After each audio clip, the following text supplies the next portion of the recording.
Having recently replayed a few missions from Hitman 1 and 2, I was reminded of how incredible these games are for anyone who wants to live the fantasy of being a smooth, creative, and calculated stealth assassin. But what can we expect from Hitman 3? How is IO Interactive improving the formula? And what are they bringing back from the first two games that made them so hard to put down? Based on numerous blog posts, developer commentaries, and the recent coverage on Game Informer, which I'll be referencing a lot in this video, I've discovered quite a bit. So if you're as excited as I am for Agent 47's latest adventure, I hope you'll join me as I look at 11 gameplay details that might just surprise you about Hitman 3.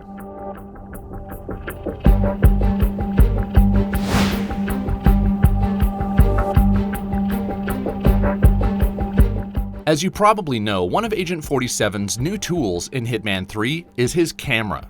We've seen how it can be used to scan and hack certain devices, like, for example, the lock on this window. But it does more than just open locks. It can also be used to send photographic evidence back to HQ. In one instance, you need to discover how someone died. To do so, you use your camera to scan the body, which reveals markings which help you to learn what killed them. And if you just need to take a photo of something to remember later on, you can do that too. But wait, there's more. As you may know, if you own either Hitman 1 or 2, the levels from both of those games will be playable in Hitman 3. And the camera has actually been retrofitted to work in those levels. Unfortunately, it doesn't sound like this will affect core mission objectives. However, legacy levels will feature what Game Informer called photography challenges. They didn't go into detail, but I'm guessing that these will require you to take pictures of certain scenes or scenarios to earn rewards. It's not game-changing, but it is a cool way to add new content for players who plan on revisiting Hitman 1 and 2.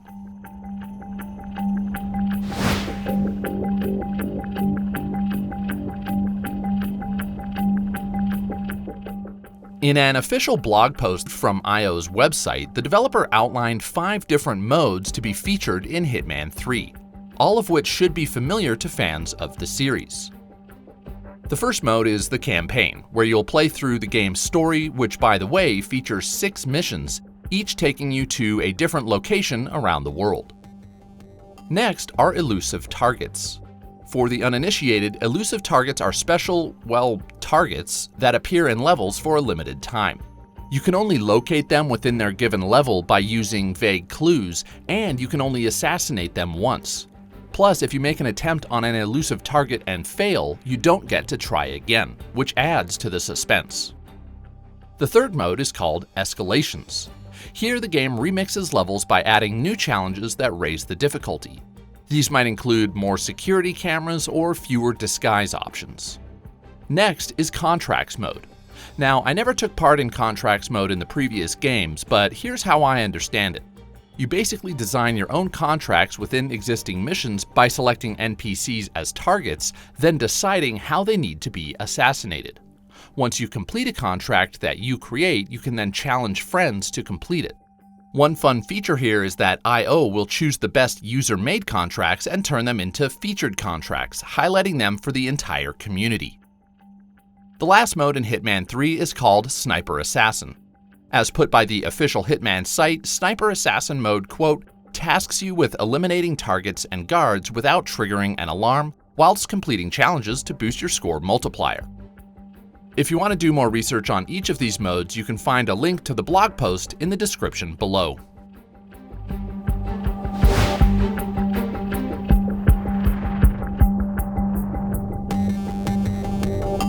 Hitman's levels are known for being ambitious, but Hitman 3 looks to send Agent 47 on one of his most elaborate missions to date. The level set in Dartmoor, England, which I believe is the second mission within the campaign, features an optional storyline called the Thornbridge Mystery. Without getting into spoilers, there's been an apparent suicide within the mansion, but someone suspects foul play. As such, they've hired a private investigator who you can locate, then pacify to assume their identity. Once you're disguised as the investigator, you can roam freely as you search for clues, interview suspects, and even uncover hidden rooms within the mansion. As with other side stories within any Hitman level, solving this mystery is entirely optional. Sure, it's basically just an elaborate way to get close to your target, but if you ask me, it sounds like one of the coolest ways to complete any level within the entire Hitman trilogy.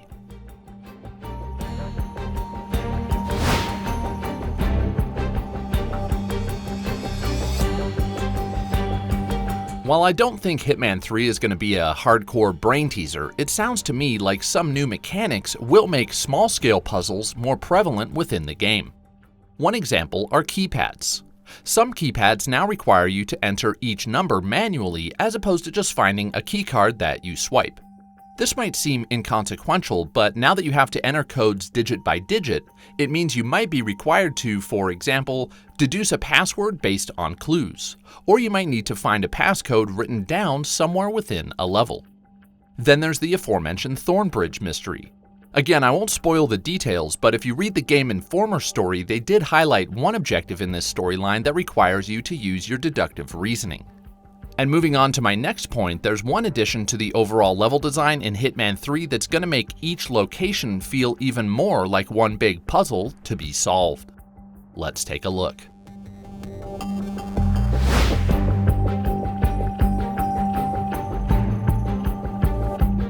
One really interesting detail I picked up in the Game Informer cover story is that the levels in Hitman 3 will feature what I'll choose to call unlockable shortcuts. If you're wondering what that means, think of Dark Souls, Bloodborne, or Sekiro. Just like in those games, certain doors and ladders in Hitman 3 can only be accessed from one side. The locked side might be at, say, the start of a level, but you might have to take quite the long and winding path to get to the other side, where you can actually open the door. But once you do, it then becomes unlocked for all future playthroughs. Now, if you haven't played a Soulsborne game, trust me when I say that getting halfway through a level, then finding a shortcut that remains open, even if you die or reload, can make the trial and error nature of a game like this feel far less punishing.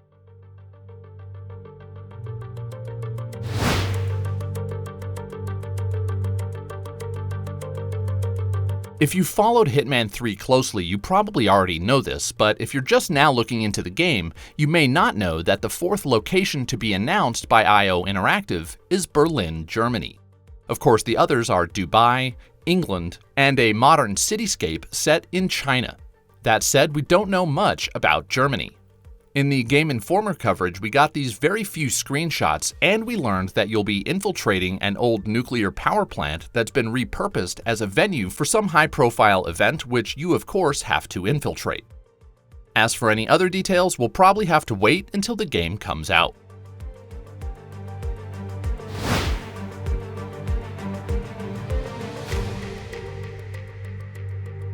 As you probably know, Hitman 1, 2, and 3 will be available on PlayStation VR when Hitman 3 launches. And while it doesn't sound like IO had to adjust all that much to make things work in VR, some things have inevitably changed so players can basically move as if they're Agent 47.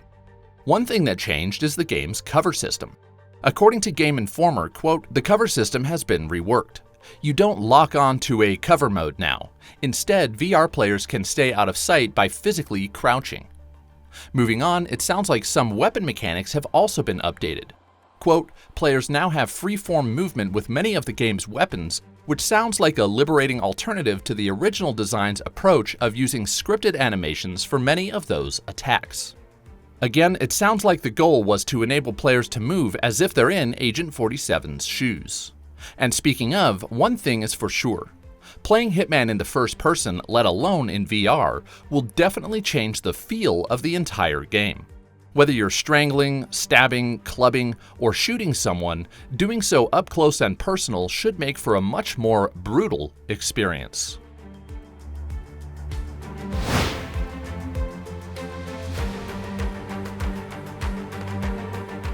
Mastery tiers are back in Hitman 3, and while that's probably no surprise for fans of the series, Mastery tiers deserve an explanation if you're new. Each level in Hitman 3 will have 20 Mastery tiers, and unlocking each tier provides rewards that you can take advantage of on future playthroughs. For example, maybe you can start a level in a new location with a new disguise, or maybe you can import your favorite weapon to the level. But how do you unlock these tiers? That's the fun part. Each level in Hitman has literally dozens of optional objectives. Some are obvious, like assassinating a target via strangulation, and others are random and fun, like throwing a pool ball through a basketball hoop. Yep, that's a real objective in one of the levels from Hitman 1. Anyhow, completing these goals provides experience points that unlock mastery tiers and their associated rewards. Masteries are a lot of fun and they add a ton, and I mean a ton, of replayability. If you want to complete all 20 mastery tiers in all 6 levels of Hitman 3, you'll be playing for a very long time.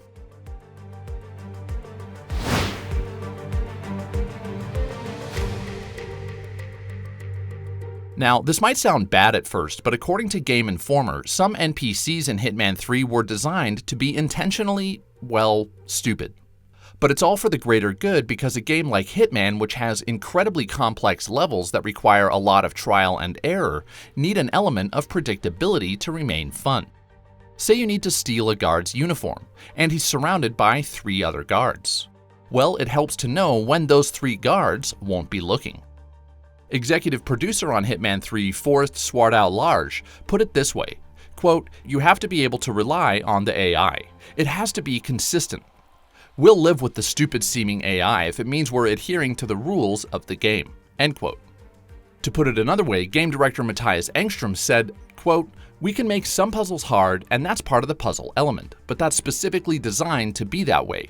But the systems, they need to be wide and lenient enough for players to experiment and have a good time figuring out," end quote. Again, this might sound bad at first, but if you've played Hitman, you know how complex these levels can get, and predictable AI will prevent players from reloading levels more times than necessary.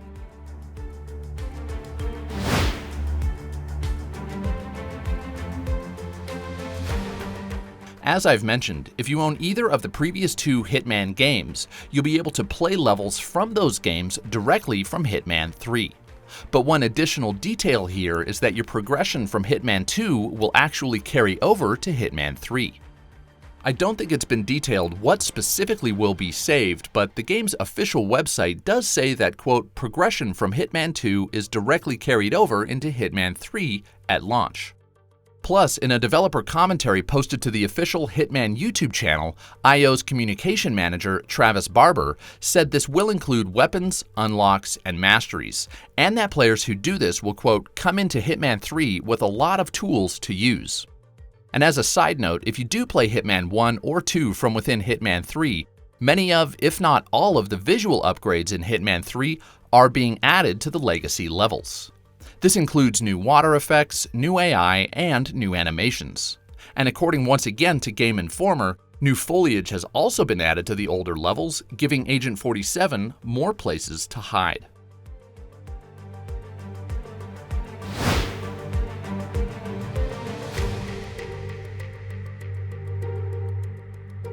While some of what I've read about Hitman 3 indicates that its tone will be darker and more serious, I did read again in, you guessed it, Game Informer, that one assassination involved a, quote, "disgruntled employee and an exploding golf ball."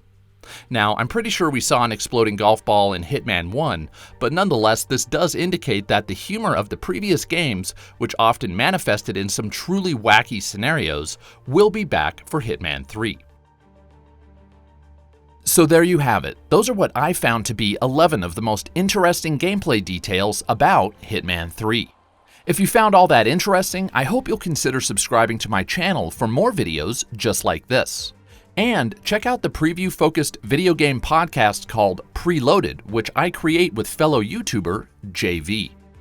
Every week, we talk about the biggest and most exciting upcoming video games, and we'd love for you to join us. Links in the description. But for now, if you enjoyed this video, don't forget to leave a thumbs up and share it with friends. If you want to catch up with me and see what I'm playing, you can follow me on Twitter and Instagram at QuestModeGames. Until next time, I want to remind everyone to never stop questing.